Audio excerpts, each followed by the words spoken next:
Hello friends, welcome to my YouTube channel GK quiz में आप सभी का बहुत बहुत स्वागत है। एक बार फिर मैं आपके सामने उपस्थित हो गया हूँ फ्रेंड्स, बिहार शिक्षक भर्ती 4.0 को लेकर के।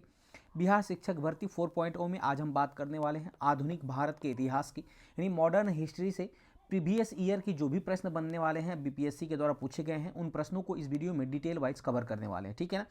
और ये याद रखिएगा, बीपीएससी टीआरई 1, टीआरई 2, टीआरई 3 में भी पूछे गए प्रश्न होने वाले हैं, जो आपके एग्जाम के दृष्टिकोण से काफ़ी अति महत्वपूर्ण है। तो वीडियो को शुरू से अंत तक जरूर देखिएगा, और अंत में वीडियो की क्वालिटी और कंटेंट अच्छा लगा तो चैनल को सब्सक्राइब करते हुए बेल आइकन दबाना मत भूलिएगा, ताकि जो भी मैं वीडियो अपलोड करूंगा उसका नोटिफिकेशन आपके पास पहुंच सकेगा, ठीक है ना। तो चलिए शुरुआत करते हैं पहले क्वेश्चन से। पहला क्वेश्चन आपके सामने कह रहा है फ्रेंड्स, काफ़ी अति महत्वपूर्ण प्रश्न है। प्रश्न कह रहा है कि यूनाइटेड किंगडम की महारानी एलिजाबेथ द्वितीय के संबंध में निम्नलिखित में से कौन सा कथन सही है। पहला ऑप्शन कह रहा है कि उन्होंने 70 वर्षों तक शासन किया और 96 वर्ष की आयु में उनकी मृत्यु हो गई। दूसरा ऑप्शन कह रहा है कि उन्होंने 68 वर्षों तक शासन किया और 94 वर्ष की आयु में इनकी मृत्यु हो गई। तीसरा ऑप्शन कह रहा है कि 72 वर्षों तक शासन किया और 92 वर्ष की आयु में इनकी मृत्यु हो गई। जबकि चौथा ऑप्शन कह रहा है कि 66 वर्षों तक शासन किया और 90 वर्ष की आयु में इनकी मृत्यु हो गई है। तो इन चारों विकल्प में कौन सा विकल्प सही होगा। तो अगर मैं बात करूं फ्रेंड्स कि इन चारों विकल्प में जो होगा ना, विकल्प नंबर ए बिल्कुल सही हो जाएगा, ठीक है ना। विकल्प नंबर ए बिल्कुल सही हो जाएगा। जो महारानी एलिजाबेथ थी ना द्वितीय, जो कि 70 वर्षों तक शासन किया था और 96 वर्ष की आयु में इनका निधन हो गया है। कब हुआ था, तो वर्ष 2022 में, अभी हाल ही में इनका निधन हुआ है। तो इस क्वेश्चन का जो विकल्प हो जाएगा, विकल्प नंबर ए बिल्कुल सही हो जाएगा, ठीक है। अच्छा, अगर डिटेल की बात करें तो 8 सितंबर 2022 को यूनाइटेड किंगडम की महारानी क्वीन एलिजाबेथ द्वितीय की 96 वर्ष की आयु में इनकी मृत्यु हो गई। याद रखिएगा, इन्होंने 1952 में, एलिजाबेथ द्वितीय की बात करें तो इन्होंने 1952 में यूनाइटेड किंगडम की सत्ता संभाली थी, ठीक है ना। तो 1952 से 70 वर्षों तक इन्होंने राज किया था, तो यानी शासन किया था। तो इस प्रकार जो आंसर हो जाएगा ना फ्रेंड्स, वो क्या हो जाएगा, विकल्प नंबर ए बिल्कुल सही हो जाएगा कि 70 वर्षों तक इन्होंने शासन किया था और 96 वर्ष की आयु में इनकी मृत्यु हो गई थी। अच्छा, इनकी मृत्यु भी याद रखिएगा कब हुई थी, तो 8 सितंबर 2022 को इनकी मृत्यु हो गई थी, ठीक है। तो ये भी आपको विशेष तौर पे याद रखना पड़ेगा, ठीक है फ्रेंड्स। चलिए आगे बढ़ते हैं अगले क्वेश्चन की तरफ। अगला प्रश्न कह रहा है कि निम्नलिखित में से कौन सा कथन सही है। काफी अति महत्वपूर्ण प्रश्न है, कई बार आपके एग्जाम में पूछा जा चुका है। देखिए, पहला ऑप्शन कह रहा है कि राजा राम मोहन राय नवीन शिक्षा के अग्रणी थे। देखिए, ये ऑप्शन बिल्कुल सही है, हमेशा वो नवीन शिक्षा के अग्रणी रहे हैं राजा राम मोहन राय। स्वामी दयानंद ने भारत भारतीयों के लिए नारा दिया था, ये भी बिल्कुल सही है। विवेकानंद ने विश्व धर्म संसद में भाग लिया था। तो ये तीनों आपके सही हैं। अगर तीनों आपके सही हो जाएंगे तो आप कह सकते हैं कि इस क्वेश्चन का जो विकल्प हो जाएगा ना फ्रेंड्स, विकल्प नंबर डी बिल्कुल सही हो जाएगा, उपर्युक्त में से एक से अधिक, ठीक है ना। यानी जो राजा राम मोहन राय थे फ्रेंड्स, वो नवीन शिक्षा के अग्रणी थे, ये बिल्कुल सही है। स्वामी दयानंद सरस्वती जो थे, ये भारत भारतीयों के लिए इन्होंने नारा दिया था, ये भी बिल्कुल सही है। और विवेकानंद जो थे ना फ्रेंड्स, विश्व धर्म संसद में इन्होंने भाग लिया था, तो ये भी बिल्कुल सही है। तो विकल्प नंबर डी बिल्कुल इसका सही हो जाएगा, उपर्युक्त में से एक से अधिक, ठीक है। देखिए, बीपीएससी टीचर में 11th-12th में पूछा गया प्रश्न है 2023 के अंदर, ठीक है ना। तो सारे जो भी प्रश्न मैं कराने वाला हूं वो विगत वर्षों में पूछे गए प्रश्न होने वाले हैं, ठीक है, और डिटेल से कवर कराऊंगा। चलिए, अब डिटेल की अगर बात करें तो स्वामी दयानंद सरस्वती ने भारत भारतीयों के लिए नारा दिया था, बिल्कुल सही है। 1893 में जो शिकागो में हुआ था धर्म संसद, विश्व धर्म संसद, उसमें स्वामी विवेकानंद ने भाग लिया था। राजा राम मोहन राय नवीन शिक्षा के अग्रणी थे, ठीक है ना। तो इस प्रकार कह सकते हैं कि राजा राम मोहन राय नवीन शिक्षा के अग्रणी के साथ साथ इन्हें आधुनिक भारत का जनक भी कहा जाता है। तो यहाँ से भी प्रश्न आपसे एग्जाम में पूछा जाता है, तो इसको भी याद रखिएगा कि आधुनिक भारत का जनक किसे कहा जाता है, तो वो कहा जाता है राजा राम मोहन राय को, ठीक है ना। तो ये भी विशेष तौर पर याद रखना है। चलिए आगे बढ़ते हैं अगले प्रश्न की तरफ। अगला प्रश्न कह रहा है कि फ्रांसीसी क्रांति के नारे स्वतंत्रता, समानता और ने पूरी दुनिया को प्रेरित किया था। एक तो स्वतंत्रता, समानता और इसके साथ क्या है, इनमें से आपको कमेंट करके बताना है, ठीक है ना। तो अगर मैं इस क्वेश्चन की बात करूं तो देखिए, स्वतंत्रता, समानता और भाईचारा, क्या फ्रेंड्स, स्वतंत्रता, समानता और भाईचारा, ये जो नारा था ना फ्रेंड्स, ये नारा है पूरी दुनिया को प्रेरित किया था। तो इस प्रकार कह सकते हैं कि इस क्वेश्चन का जो विकल्प हो जाएगा, विकल्प नंबर ए बिल्कुल सही हो जाएगा, ठीक है। स्वतंत्रता, समानता और भाईचारा का जो नारा था, ये फ्रांसीसी क्रांति के नारे हैं जो कि पूरे दुनिया को प्रेरित किए थे। आगे बढ़ते हैं, डिटेल की बात करते हैं। तो याद रखिएगा, समानता, स्वतंत्रता एवं बंधुत्व, बंधुत्व का मतलब होता है भाईचारा, ठीक है ना। ये जो नारा दिया गया था वो फ्रांस की राज्य क्रांति की देन थी, जिसने न केवल फ्रांस अपितु पूरी दुनिया को भी प्रभावित किया था। उल्लेखनीय है कि फ्रांसीसी क्रांति की जो शुरुआत हुई थी वो कब हुई थी, तो 14 जुलाई 1789 को इसकी शुरुआत हुई थी। उस समय फ्रांस का राजा था लुई 16वां। तो ये भी आपको विशेष तौर पर याद रखना है कि जब फ्रांसीसी क्रांति की शुरुआत हुई थी तो उस समय फ्रांस के राजा कौन थे, तो लुई 16वें थे फ्रांस के राजा। ये भी आपको विशेष तौर पर याद रखना पड़ेगा। आगे बढ़ते हैं, अगला प्रश्न।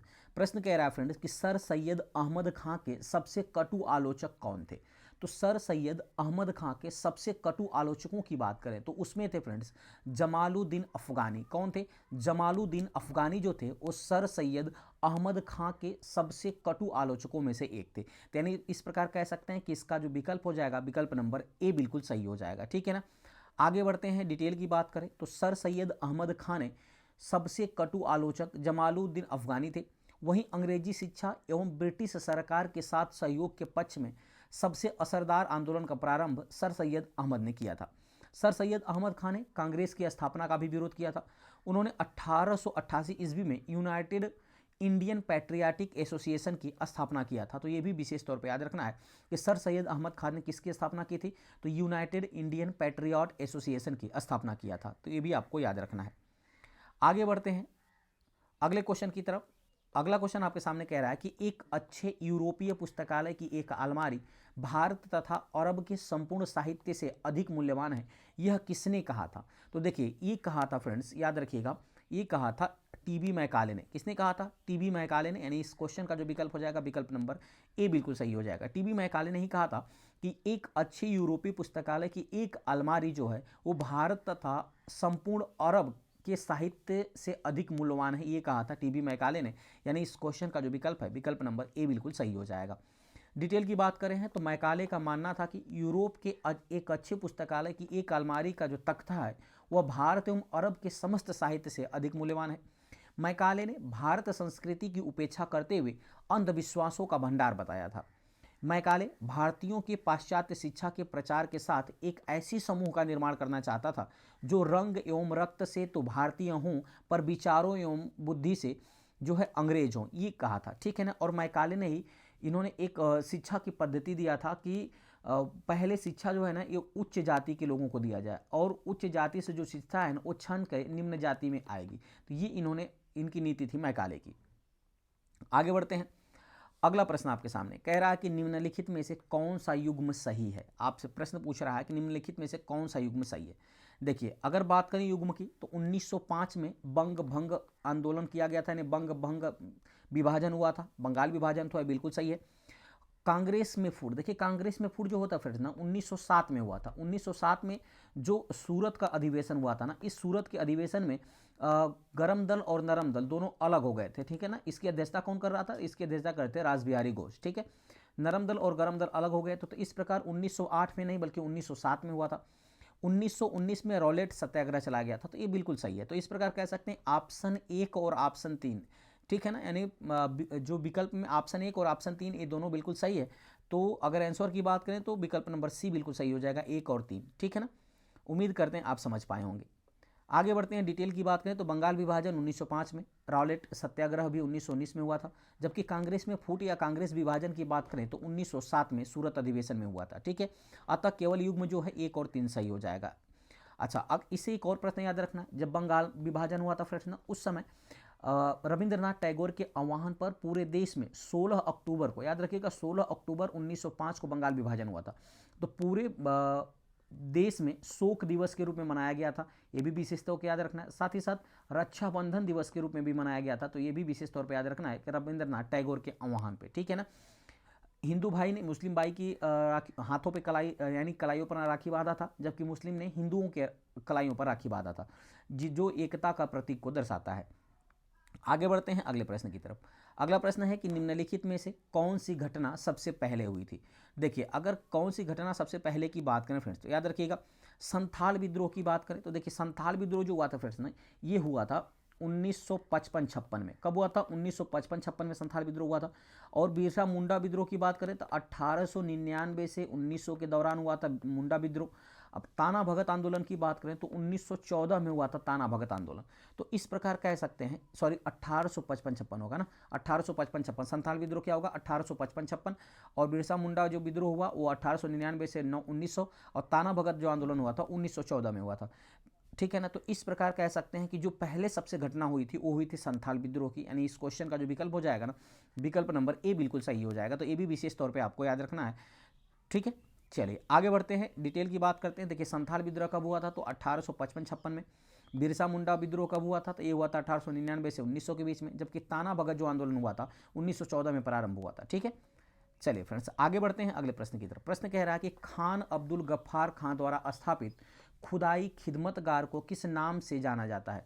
देखिए खुदाई खिदमतगार को जो है फ्रेंड्स रेड शर्ट्स के नाम से जाना जाता है, यानी लाल कुर्ती के नाम से जाना जाता है। याद रखिएगा, रेड शर्ट या लाल कुर्ती के नाम से जाना जाता है खुदाई खिदमतगार आंदोलन को। तो इस प्रकार कह सकते हैं कि इस क्वेश्चन का जो विकल्प हो जाएगा फ्रेंड्स, विकल्प नंबर डी बिल्कुल सही हो जाएगा। ठीक है ना। आगे बढ़ते हैं, डिटेल की बात करते हैं। तो खान अब्दुल गफ्फार खां द्वारा स्थापित खुदाई खिदमतगार, जिसको अगर हिंदी में बात करें तो ईश्वर के सेवक इसका हिंदी अर्थ होगा। स्वयं सेवक लाल कुर्ती पहनते थे, जिस कारण खुदाई खिदमतगार को रेड शर्ट के नाम से भी जाना जाता था। लाल कुर्ती दल ने गफ्फार खां को फरब ए अफगान की उपाधि भी दिया था। ठीक है ना। इन्होंने फख्तून नामक एक पत्रिका पाश्तो भाषा में निकाली थी। ठीक है ना। तो ये आपको विशेष तौर पर याद रखना है कि फख्तून नामक पत्रिका का संपादन किसने किया था, तो खान अब्दुल गफ्फार खान ने किया था। और ये किस भाषा में, तो पाश्तो भाषा में ये संपादित की गई थी। तो ये भी आपको याद रखना है, जो बाद में 10 रोजा नाम से प्रकाशित हुई थी। ठीक है ना। ये भी विशेष तौर पर याद रखना है कि फख्तून का नाम ही बाद में क्या हो गया, तो 10 रोजा हो गया। तो ये भी विशेष तौर पर याद रखना है। आगे बढ़ते हैं अगला प्रश्न। प्रश्न कह रहा है कि भारत में प्रथम जनगणना किस वर्ष हुई थी। देखिए अगर भारत में प्रथम जनगणना की बात करें फ्रेंड्स, तो भारत में प्रथम जनगणना हुई थी 1872 ईस्वी में हुई थी। कब हुई थी, 1872 ईस्वी में। यानी इस क्वेश्चन का जो विकल्प है, विकल्प नंबर ए बिल्कुल सही हो जाएगा। ठीक है ना। देखिए 1911 की बात करें फ्रेंड्स, तो 1911 में याद रखिएगा दिल्ली दरबार लगा था। ठीक है ना। 1911 में याद रखिएगा दिल्ली दरबार लगा था, और इस दिल्ली दरबार में जॉर्ज पंचम और रानी मैरी भारत आई हुई थी। और इसी दिल्ली दरबार के दौरान यह घोषणा किया गया था कि जो कोलकाता है ना, कोलकाता की राजधानी, कोलकाता जो राजधानी थी उसको कहाँ हस्तांतरित किया कर दिया जाए, तो दिल्ली कर दिया जाए। ठीक है, कोलकाता को हस्तांतरित राजधानी कहाँ कर दिया जाए, दिल्ली कर दिया जाए। साथ ही साथ इसी दिल्ली दरबार में जो 1905 का बंगाल विभाजन हुआ था उसको रद्द कर दिया गया था, और रद्द करके बंगाल का फिर से 2 भागों में विभाजन कर दिया गया था। एक को बना दिया गया था पूर्वी बंगाल, एक को बना दिया गया था पूर्वी बंगाल, और एक को बना दिया गया था पश्चिमी बंगाल, सॉरी एक को बनाया गया था बिहार। याद रखिएगा 1905 का जो बंगाल विभाजन हुआ था इसको रद्द कर दिया गया 1911 में, और रद्द करके 2 अलग से बंगाल बांट दिया गया। एक को बना दिया गया बिहार, एक को बना दिया गया पश्चिम बंगाल। तो ये भी आपको याद रखना पड़ेगा। ठीक है, उम्मीद करते हैं इतना आप अच्छी तरह से समझ पाए होंगे। आगे बढ़ते हैं, डिटेल की बात करें तो अंग्रेजों के शासनकाल में आधुनिक शासन प्रणाली की सर्वप्रथम जनगणना लॉर्ड मेयो के शासनकाल में 1872 ईस्वी में कराई गई थी। किंतु जनगणना का क्रमवार आकलन अर्थात प्रथम नियमित जनगणना की बात करें तो वो 1881 में लॉर्ड रिपन के शासन में हुई थी। अगर प्रश्न पूछेगा कि प्रथम नियमित जनगणना कब हुई थी, तो आप बताओगे 1881 में। किसके शासनकाल में, तो लॉर्ड रिपन के शासनकाल में हुई थी। जबकि 1872 में प्रथम जनगणना हुई थी लॉर्ड मेयो के शासनकाल में। लेकिन नियमित जनगणना पूछेगा तो आप बताएंगे 1881 ईस्वी में लॉर्ड रिपन के शासनकाल में। ये दोनों पॉइंट आपको याद रखना पड़ेगा। ठीक है, चलिए आगे बढ़ते हैं। अगला प्रश्न, प्रश्न कह रहा है कि किस डोगरा जनरल ने 1834 और 1841 के बीच लद्दाख, बाल्टिस्तान और तिब्बत के कुछ हिस्सों में सफल सैन्य अभियान का नेतृत्व किया था। तो याद रखिएगा फ्रेंड्स वो कौन था, तो वो था फ्रेंड्स जोरावर सिंह। कौन था, जोरावर सिंह। यानी इस क्वेश्चन का जो विकल्प है, विकल्प नंबर डी बिल्कुल सही हो जाएगा। डिटेल की बात करते हैं तो कश्मीर के डोगरा शासक गुलाब सिंह के सेनानायक और किश्तवाड़ के गवर्नर जोरावर सिंह ने 1834 और 1841 ईस्वी के मध्य में लद्दाख, बाल्टिस्तान और तिब्बत के कुछ हिस्सों में सफल सैन्य अभियान का नेतृत्व किया था। वे 1841 ईस्वी में पश्चिमी तिब्बत अभियान के दौरान युद्ध में मारे गए थे। तो ये भी आपको याद रखना है। आगे बढ़ते हैं, अगला प्रश्न है कि महारानी विक्टोरिया को भारत की सामग्री कब नियुक्त किया गया था।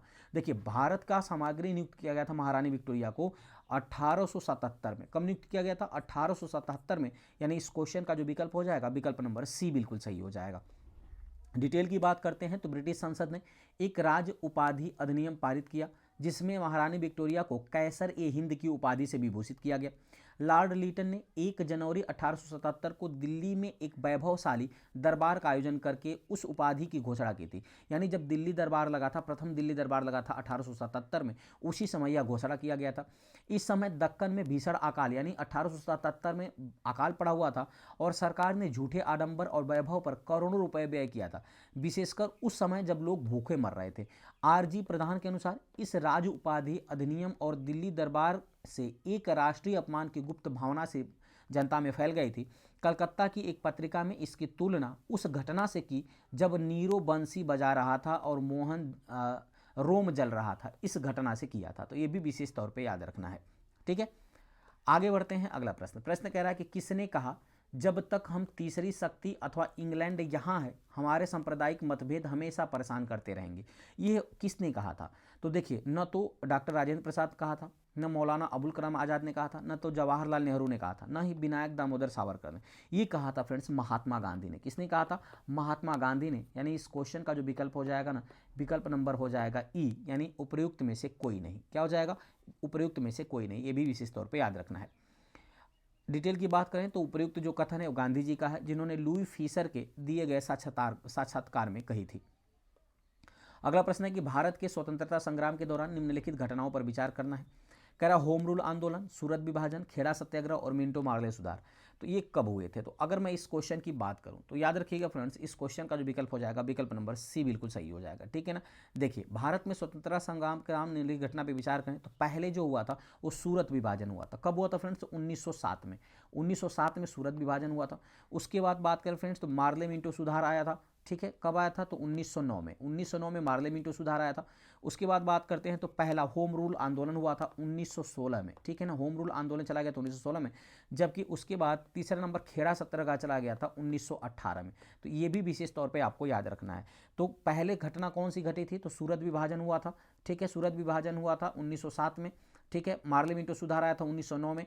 खेड़ा जो है होम रूल हुआ था 1916 में, और जब किसी खेड़ा सत्याग्रह हुआ 1918 में। तो इस प्रकार कह सकते हैं कि क्वेश्चन का विकल्प नंबर सी बिल्कुल सही हो जाएगा। ठीक है, डिटेल की बात करते हैं तो सूरज विभाजन 1907 में, मार्ले मिंटो सुधार 1909 में, होम रूल जो शुरुआत हुई थी अप्रैल 1916 में, जबकि खेड़ा सत्याग्रह मार्च 1918 में किया गया था। देखिए बीपीएससी टीआरई जो 3.0 का री एग्जाम हुआ था ना, तो उसमें प्रश्न ये पूछा गया था अप्रैल मार्च, यानी कहने का मतलब मंथ से भी प्रश्न पूछा था। तो आपको मंथ को भी विशेष तौर पर याद रखना पड़ेगा। ठीक है ना। आगे बढ़ते हैं। अगला प्रश्न कह रहा है कि अंत्योदय कार्यक्रम का उद्देश्य है। अंत्योदय कार्यक्रम के उद्देश्य की बात करें फ्रेंड्स तो इसका उद्देश्य है कि गरीबों में सबसे गरीब की सहायता करना। अंत्योदय कार्यक्रम का उद्देश्य क्या था? कि गरीबों में सबसे गरीब की सहायता करना। यानी इस क्वेश्चन का जो विकल्प है, विकल्प नंबर सी बिल्कुल सही हो जाएगा। डिटेल की बात करते हैं तो अंत्योदय कार्यक्रम का उद्देश्य गरीबों में सबसे गरीब की सहायता करना है। इस कार्यक्रम का विचार सर्वप्रथम महात्मा गांधी द्वारा प्रस्तुत किया गया था। इस संदर्भ में गांधी जी जॉन रस्किन की पुस्तक ऑन टू द लॉस्ट से प्रभावित थे। ये भी आपको याद रखना है।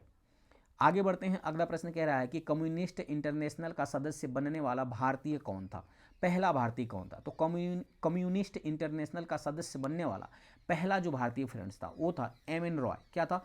एम.एन. रॉय। यानी इस क्वेश्चन का विकल्प नंबर ए बिल्कुल सही हो जाएगा। इनका पूरा नाम है मानवेंद्र नाथ राय। ठीक है ना, जो कि कम्युनिस्ट इंटरनेशनल का सदस्य बनने वाले पहले भारतीय बने थे। ठीक है, आगे बढ़ते हैं। डिटेल की बात करते हैं तो कम्युनिस्ट इंटरनेशनल की स्थापना मार्च 1919 में व्लादिमीर लेनिन और रूसी पार्टी बोल्शेविक द्वारा की गई थी। एम.एन. रॉय लेनिन के निमंत्रण पर मॉस्को गए थे और कम्युनिस्ट इंटरनेशनल के सदस्य बने। कम्युनिस्ट इंटरनेशनल के सदस्य बनने वाले पहले भारतीय बने थे। ठीक है, आगे बढ़ते हैं। अगला प्रश्न कह रहा है कि लॉर्ड सिन्हा ने 1921 में कहाँ के गवर्नर पद से त्यागपत्र दिया था? तो लॉर्ड सिन्हा ने 1921 में कहाँ के गवर्नर पद से इस्तीफा दिया था? तो वो दिया था बिहार उड़ीसा के। कहाँ से? बिहार उड़ीसा से। यानी इस क्वेश्चन का जो विकल्प है, विकल्प नंबर ए बिल्कुल सही हो जाएगा। ठीक है, डिटेल की बात करें तो सत्येंद्र प्रसन्नो सिन्हा का जन्म जो है 24 मार्च 1863 को बंगाल के बीरभूम के रायपुर में हुआ था। वर्ष 1908 में बंगाल के एडवोकेट जनरल नियुक्त होने के वाले प्रथम भारतीय भी थे। वे ऐसे पहले भारतीय थे जिन्होंने वायसराय की काउंसिलिंग में कानूनी सदस्य के रूप में शामिल हुआ था। और 1920 में बिहार और उड़ीसा के गवर्नर नियुक्त हुए थे, जो प्रशासन में उच्च पद प्राप्त करने वाले प्रथम भारतीय थे। स्वास्थ्य कारणों से इन्होंने वर्ष 1921 में अपने पद से इस्तीफा दे दिया था और 4 मार्च 1928 को इनकी मृत्यु हो गई थी। तो ये भी आपको याद रखना है, ठीक है ना। इनका नाम क्या है? लॉर्ड सिन्हा, मतलब प्रसन्न सिन्हा। इनका पूरा नाम आप याद रखिएगा, सत्येंद्र प्रसन्न सिन्हा इनका पूरा नाम है। आगे बढ़ते हैं। अगला प्रश्न है कि अतः सदैव सहमति के साथ और अक्सर वाणिज्य मंडल के निर्देशों पर भारत सरकार चलती है और इसे व्हाइट मैन्स बर्डन कहा जाता है। यह किसने कहा था फ्रेंड्स? तो ये कहा था सच्चिदानंद सिन्हा ने। किसने कहा था? सच्चिदानंद सिन्हा ने। यानी इस क्वेश्चन का जो विकल्प है, विकल्प नंबर सी बिल्कुल सही हो जाएगा, ठीक है। सच्चिदानंद सिन्हा ने कहा था कि अतः सदैव सहमति के साथ और अक्सर वाणिज्य मंडल के निर्देशों पर भारत सरकार चलती है और इसे व्हाइट मैन्स बर्डन कहा जाता है। ये कहा था सच्चिदानंद सिन्हा ने। आगे बढ़ते हैं। अगला प्रश्न है कि समाजवाद का समर्थक कौन था और 1933 में ब्रिटिश शासन देशी राज्यों, जमींदारवाद और पूंजीवाद को उखाड़ फेंकना चाहता था। ये किसने कहा था फ्रेंड्स? यानी ये कौन थे? तो ये थे जवाहरलाल नेहरू। यानी इस क्वेश्चन का जो विकल्प है, विकल्प नंबर बी बिल्कुल सही हो जाएगा, ठीक है। डिटेल की बात करें तो जवाहरलाल नेहरू ने समाजवाद के समर्थक माने जाते हैं। नेहरू वर्ष 1933 में ब्रिटिश शासन, देशी राज्यों, जमींदार और पूंजीवाद को उखाड़ फेंकना चाहते थे। नेहरू का समाजवाद सोवियत संघ के समाजवाद से प्रभावित था। उन्होंने नवंबर 1927 में सोवियत संघ की यात्रा भी की थी। तो ये भी आपको याद रखना है। अगला प्रश्न है कि भारतीय स्वतंत्रता संग्राम के बारे में निम्नलिखित में से कौन सा कथन सही नहीं है? तो भारतीय स्वतंत्रता संग्राम के बारे में अगर मैं बात करूं फ्रेंड्स, तो पहला कह रहा है कि वर्ष 1921 में महात्मा गांधी को गिरफ्तार कर लिया गया। ये पहला ऑप्शन कह रहा है। दूसरा ऑप्शन कह रहा है कि चौरी चौरा कांड के कारण गांधी जी ने असहयोग आंदोलन से हाथ खींच लिया था। तीसरा है कि गांधी जी ने अपना पहला प्रमुख सार्वजनिक भाषण बनारस हिंदू विश्वविद्यालय में दिया था। चौथा है उपरोक्त में से एक से अधिक, और पांचवा है इनमें से कोई नहीं। तो अगर मैं इस क्वेश्चन की बात करूं तो ये कह रहा है कि कौन सा कथन सही नहीं है। तो देखिए 1921 में महात्मा गांधी को गिरफ्तार कर लिया गया था, ये कथन जो है ये गलत है, ठीक है ना।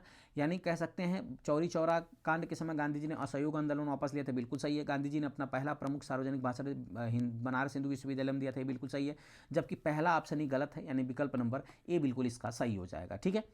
आगे बढ़ते हैं। डिटेल की बात करें तो असहयोग आंदोलन की शुरुआत जो है 1 अगस्त 1920 को हुई थी और 4 फरवरी 1922 को चौरी चौरा कांड के कारण 12 फरवरी 1922 को बारदौली में हुई कांग्रेस की बैठक में आंदोलन को स्थगित करने का निर्णय लिया गया था। इसके पश्चात 10 मार्च 1922 को महात्मा गांधी को गिरफ्तार किया गया था, न कि 19 को। ये भी आपको याद रखना है। आगे बढ़ते हैं। अगला प्रश्न कह रहा है कि 19वीं शताब्दी के अंत में इतिहास के अध्ययन ने भारत के राष्ट्रीयता की भावना पैदा करने में किस प्रकार की मदद की थी? तो याद रखिएगा, अगर मैं इस क्वेश्चन की बात करूं तो ब्रिटिश शासन के तहत दयनीय स्थिति को बदलने और संघर्ष करने में लोगों से आग्रह, ये बिल्कुल सही है।